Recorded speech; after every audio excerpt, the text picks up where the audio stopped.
Hey everybody, Brett from AstartesGaming here, back with another episode of our Mount Blade Warband, a Clash of Kings mod Let's Play, where we're rejoining the brothers Raventree during some pretty dark times. King Robb Stark is dead. Unfortunately, we decided to ransom Lord Walder Frey, which we never should have done, but we did get quite a bit of gold for it. King Stark decided to try to make an arrangement with Lord Frey to have him turn over the crossing to the north and have him leave or abandon the western lands and rejoin the riverlands. Lord Frey agreed on the condition that King Stark marry one of his daughters, who he decided to reject. He wanted to marry somebody else, and so Lord Edmure Tully volunteered to take his place. During the wedding between Lord Tully and Lord Frey's daughter, the Tullys, the Starks, and anybody else with them was betrayed and slaughtered. And so now Lord Bolton, who was conspiring with the Freys in the Westerlands, is Lord of the North, and his holdings have been passed to his newly legitimized bastard son Ramsay. So we are now without a liege, we are without any allies, and potentially without any holdings. We're gonna ride north to make sure that Grey Edge is still on the map, and from there we're going to have to come up with some sort of plan going forward on what we're gonna do. So I am going to ride north, and I will see you guys when we get there. So I've arrived in Winterfell and spoken to Sir Roderick Castle here, and he's informed me that it is indeed true, the king is dead, and the Boltons are riding north from the crossing now to take Winterfell as their own. And so basically everybody loyal to the Starks is fleeing, and so I am going to head to the Dreadfort to seek revenge. Apparently Sir Castle informs me that Roos's bastard is there, and so I'm going to bring justice to him, and then we're going to go check on Grey Edge. So I'll see you guys in just a bit. Okay guys, so I've headed toward the Dreadfort, and my scouts have informed me that this village here is being razed, and so we're gonna go check it out, because I think it's very likely that we might find who we're looking for here. And sure enough, there is the Bastard of Bolton.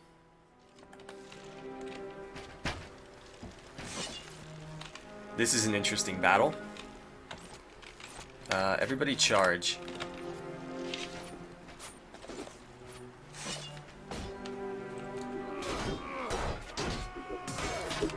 Wow, they've got a lot of men.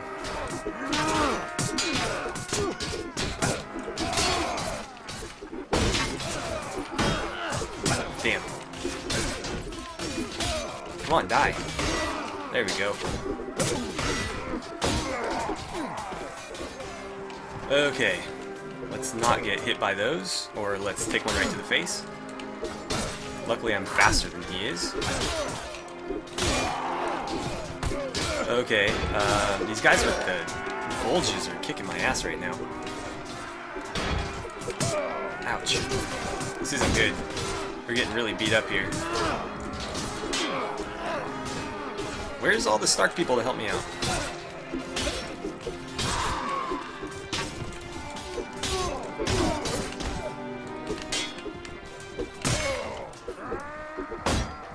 Jeez. This is bad. Thank you, cavalry. Ooh, I didn't block in time for that. Finally we win, okay.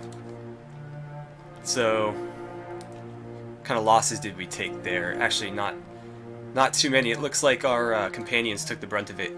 Unfortunately, Ramsay got away there. So let's head toward Grey Edge, make sure it's still there. It looks like it is. And then we'll have to figure out a plan going forward. So we've arrived in Grey Edge. Unfortunately, it is still here, but there was a man waiting for us, claiming to be from a village near Lastarth, who warned us that the Boltons are going to seek revenge on us for what we just did against Ramsay. And so we're probably going to need to flee the north, and I think we're going to head to Essos where it's safest, because right now we're pretty much an enemy of all factions in the not the Westerlands, in Westeros. The Lannisters hate us. The Freys hate us. The Reach is not particularly fond of us because we stood by King Stark rather than King Renly. And obviously the North now considers us enemies, so we need to get out of here. But before we do that, let me introduce you to this new character, and then we'll be on our way. So I'd like to introduce you guys to Titus Evergreen. He was submitted by Silent Knight, who formerly went by Anko Lizar in the comments, so thank you very much to Silent Knight for submitting this character, and thank you to all my other subscribers and viewers who have submitted characters in the past. And don't forget to keep submitting them. We've got a whole bunch of spots left. There are still a lot of characters that have been submitted we need to get to, but again, whoever's the most active in the comments is going to be who I give priority to, not necessarily who submitted them first, although I do consider that as well. Also, we've still got a couple slots for female characters left open, and we've only had one female character submitted so far, so keep those coming as well. I'd really like to see some. And so let's talk a little bit more about House Evergreen. So, House Evergreen is not a noble house. Few had ever heard their name. That is, until a young hero emerged from their house during a time of great need. In a small hamlet beset by bandits, a council of elders sought out a hero to rid them of their troubles. Titus Evergreen, barely old enough to call himself a man, was chosen as their protector. Single-handedly slaying many of the bandits as well as their leader, he was able to drive them off for good. Seeing he was destined for greater things, the elders gifted Titus a horse whom he named Hooves and sent him on his way. And so here we have Titus. Once again, thank you very much to Silent Knight for submitting him. Let's take a look at his gear, and then we'll go ahead and get back to the story.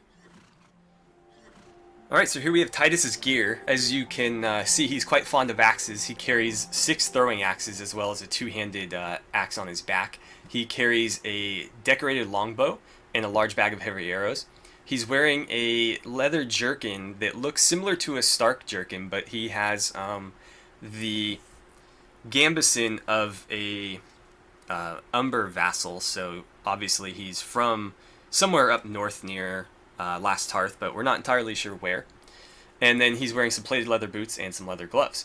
He's got a horse, a Rouncy in fact, that was named Hooves, but because he can't use any of these weapons on horseback, we're going to keep his horse safe in the inventory and let him fight on foot so he can use this bow and this axe.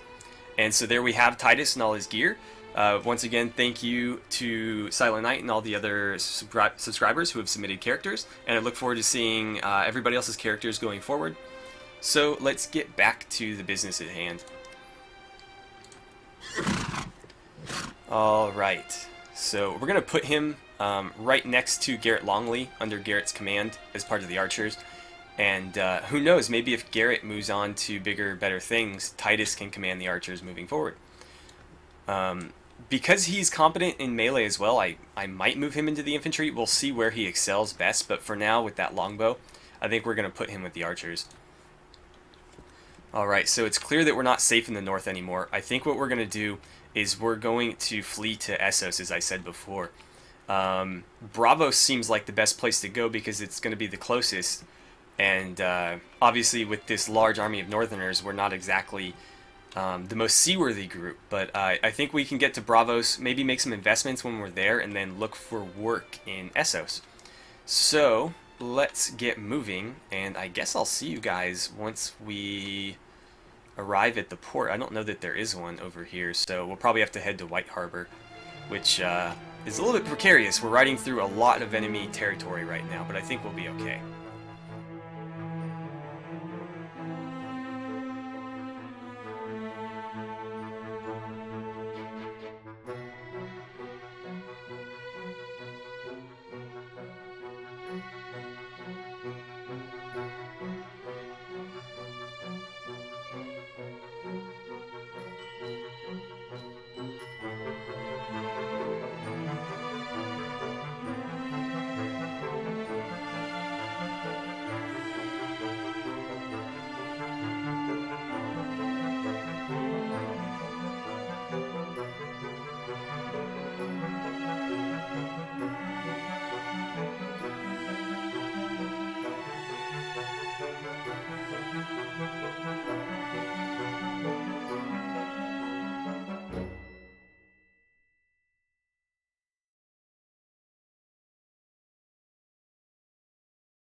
Okay, guys, so here we are in Braavos. I've taken the liberty of kind of walking around town and meeting up with the guild master. We've invested in an oil press,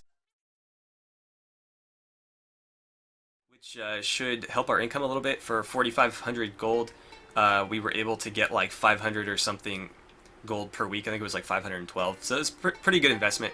And then I went to the Iron Bank and I deposited 5,000 gold there as well.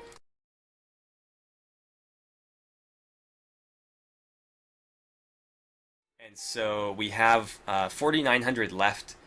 That's basically all thanks to Lord Walder Frey's ransom. We do have two other lords that we can still ransom, but yeah.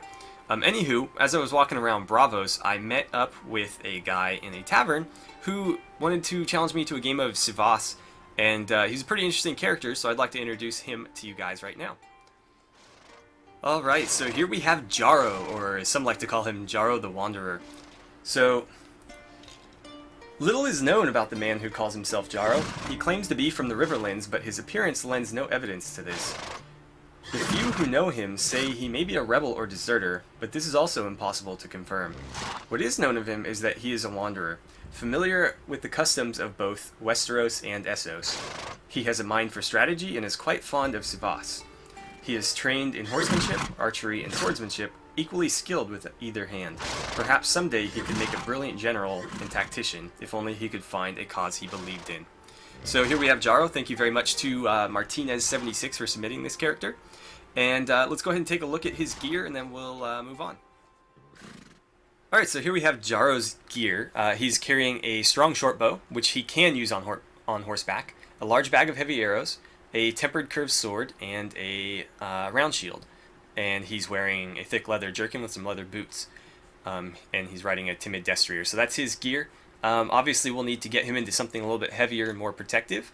And possibly get him a helmet and some gloves as well. I don't particularly like the look of that helmet on him. Oh, he can't even use it anyways. So we'll just have him run as is for now. He's going to use the bow on horseback, so being lighter armored won't necessarily hurt him. But we should improve his armor at some point. Alright, so I've spoken to the leader of Braavos, and he asked me to do him a favor. I was hoping we would get a mercenary contract, but he wanted me to go root out a bandit who had killed one of his men over in Brywine here. So that's what we're going to do right now. Let's go track this guy down and bring justice to him. And then from there, we'll see if we can't find a mercenary contract from somebody, because I don't know how soon all of our investments are going to kick in, and so having some steady income on top of that would be nice. Actually, let's talk to this lord right here and see if maybe he'll offer us one. Rook Raventree, at your service. Do you happen to have any tasks for me? No. Okay. Let's see. Oh, those are just farmers. Alright, let's head to the village center. And see if we can't track this guy down. So, usually they're hiding behind the building somewhere. Let's swing around this way. He doesn't appear to be back here. Maybe down in this alley? No. I don't see him back here either. Oops. Getting a little crazy with the camera angles there. Okay, well, we'll duck in through here. He doesn't appear to be this way or that way. He's not hiding there. That would have been my guess for his place to hide. Interesting. I don't see him anywhere. Maybe we'll go talk to the village elder, although they'll just give me the same generic line of dialogue, so I don't know if that's going to be all that helpful. Interesting. I don't know where he could be. So I wasn't able to find the man that the king had sent me after. He must have gotten news of our mission to come get him and fled. But the village elder did inform me of some smugglers in the area that might need some justice brought to them. So let's go ahead and deal with these guys and get a little bit of combat in before we end this episode. Let's see. You think I would take a bribe? Let's take the field here.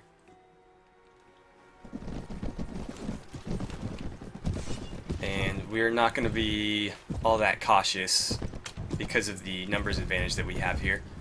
Look at all that cavalry. We're really starting to have like a solid looking army here. So where are these guys? They should be just coming over the hill at some point. I don't really see them. Also, I might need a new horse. This guy's still lamed, and I can't really get going fast enough to couch this lance most of the time. So that's going to be a problem, obviously, because that makes this weapon kind of worthless.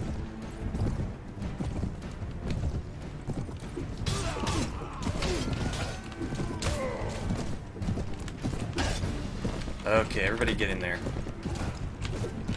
Oh, how did I miss that? There we go. I see you. I see you standing there. Of course he blocked it. I don't really get much of a speed bonus because this horse is so slow. I think we are going to have to buy a new horse. We'll hold on to this one though, and we'll keep him in our inventory, and he should recover. At least I'm hoping he will. I think the last time we did that it worked, so we'll try it again. Oh, somebody beat me to him. There's another guy in there, but I can't quite get to him. Is that it? Yep. Alright, so there's some smugglers down. No, don't retreat. Any second here, there we go. I'll take you guys prisoner. By the way, I'm going to put Djaro up with the cavalry, because he is on horseback, obviously. We'll put him next to Torrent, I guess. It really doesn't matter as long as he's in the cavalry. And what do we get? Some tattered shoes that are going to do me no good. I might need to buy some more food fairly soon, but I can do that off camera. And then we got some more smugglers right here. Let's hope we can run them down. There we go. No bribes, thank you. I totally forgot to switch horses before this battle. This is flatter land though, so we might be able to get enough speed going. It doesn't seem like it. Yeah, that's really unfortunate. Where are you guys going? Come on. No, you're not gonna fight? It's gonna be 1 on 18. I'm just gonna tell them to charge. It's the only way they'll catch up. And here we go. Looks like the exact same troops we just fought.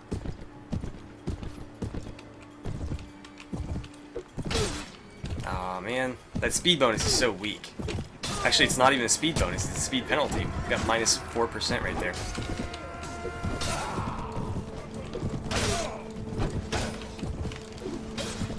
Just a little bit too high.